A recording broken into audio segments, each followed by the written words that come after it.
Recently, low-carb diets, intermittent fasting, and even prolonged fasting have become very popular, and they all have something in common. They move you towards entering the state of ketosis. Ketosis is a state where your body is running primarily on fat from your diet or your body. Ketogenesis is when fats are broken down into something called ketones. These ketones, or ketone bodies, are usually thought of as an alternate fuel source, because instead of glucose, ketones are used to power most tissues as well as the brain. Sustaining ketosis means restricting protein to less than 20% of your calories and carbs to less than 5%. Unfortunately, there seems to be a lot of confusion around ketones. Most people have been taught that ketosis is a dangerous, unnatural state that appears only during starvation or in diabetics. So, with this video, I'd like to clear up some misunderstandings, and I'll present to you why entering this fat-burning state of ketosis can be perfectly natural, and might even be the preferred state for humans, compared to having our bodies always running off of carbohydrate. To see how there can be so much confusion around a topic like ketosis, let's first take a look at the story of the thymus gland. Back around the 18th and 19th century, it was hard to get cadavers for anatomical study. People didn't really like having their recently deceased loved ones cut up for examination. So people called resurrectionists were employed by anatomists to exhume the bodies of the recently dead.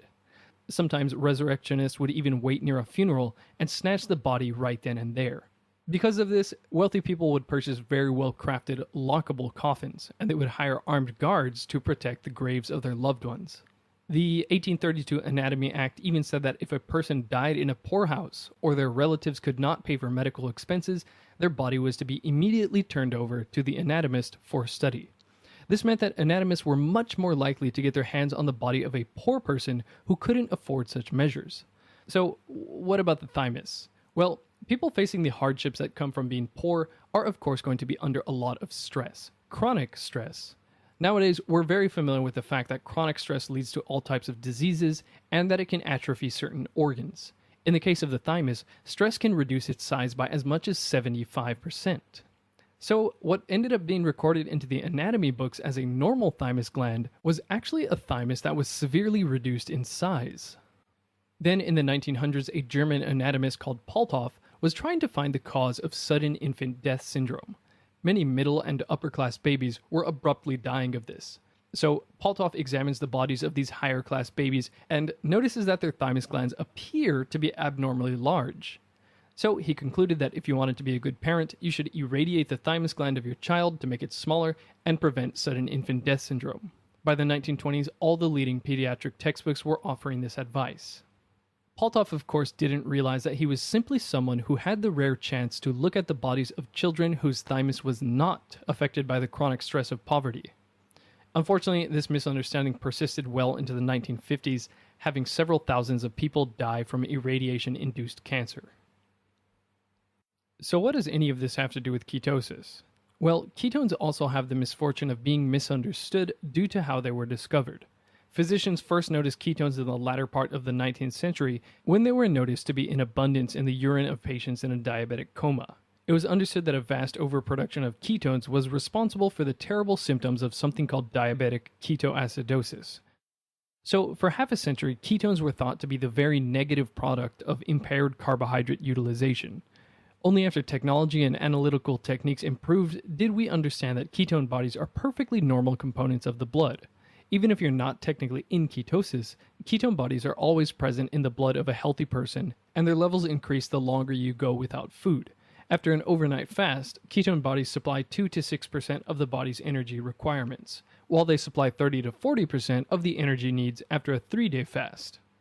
Before we continue, being in ketosis through fasting or diet is nothing like diabetic ketoacidosis. Ketoacidosis involves exorbitant levels of ketone production, far higher than what you could achieve even when fasting for weeks.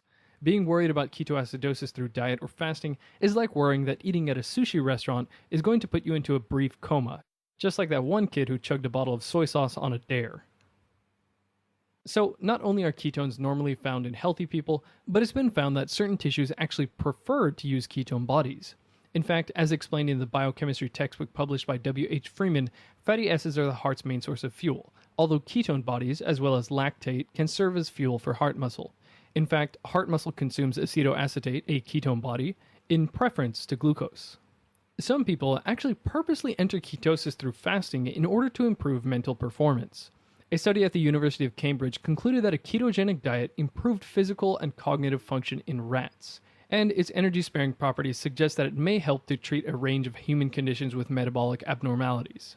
I guess Plato figured this out for himself when he said, "I fast for greater physical and mental efficiency."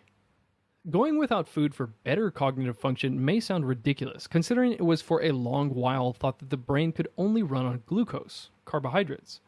George Cahill and his group at Harvard Medical School demonstrated in 1967 that the brain can use ketone bodies as a source of energy. What he found was that during starvation, ketones are the predominant fuel of the peripheral tissues and the brain, with the brain deriving more than 2/3 of its energy from ketone bodies. Despite this, the body still requires some glucose, even when you aren't eating anything. For example, red blood cells can't run off of ketone bodies because they don't have any mitochondria to metabolize them with. But all of the body's glucose needs are met by the fact that the body can make its own glucose. For example, it can make glucose from the glycerol backbone of fat. For this reason, even during prolonged fasting, people will still keep a stable blood glucose level. This also illustrates that there is actually no dietary requirement for carbohydrate. Of course, vegetables and some fruit are very important because they have all kinds of micronutrients and fiber, but your body doesn't actually require the carbohydrate inside those foods. I'm not necessarily saying that a zero carbohydrate diet is best, just that it's very possible to live without dietary carbohydrate, assuming you get enough fat and protein. There are essential amino acids and there are essential fatty acids, types of protein and fat that you must get from the diet. However, there is no such thing as an essential dietary carbohydrate. Your body is perfectly capable of making as much glucose as it needs.